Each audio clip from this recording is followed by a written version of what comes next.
In today's video, I'm going to teach you how to import a graph to your design in Canva, whether you're working on a presentation, a report, or social media content. Adding a clear and well-placed graph can really help your audience understand your data.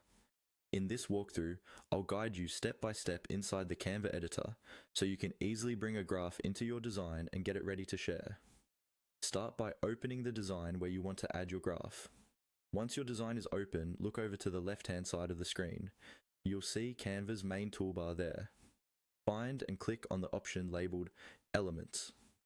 This is where Canva keeps all the building blocks for your designs, like shapes, lines, graphics, and of course charts and graphs.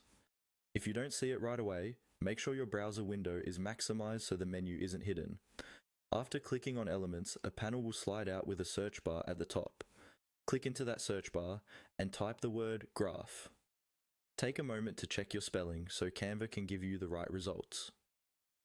As you type, Canva will start showing different graph and chart options, such as bar graphs, line graphs, pie charts, and more. These are either basic graph templates or chart elements you can customize. Now, browse through the options and click on the graph style that best matches the data you want to present. When you click on a graph, Canva will automatically add it right onto your design canvas. You'll usually see it appear in the middle of the page, ready to be adjusted.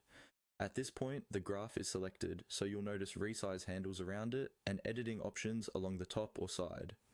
With the graph selected, move your cursor back to the left side of the screen if you need to choose a different graph style or add supporting elements like icons or shapes. You can drag the graph to where you want it, resize it by pulling from the corners, and align it with other elements in your layout. To bring in your own data, look for the chart or data options that appear once the graph is selected.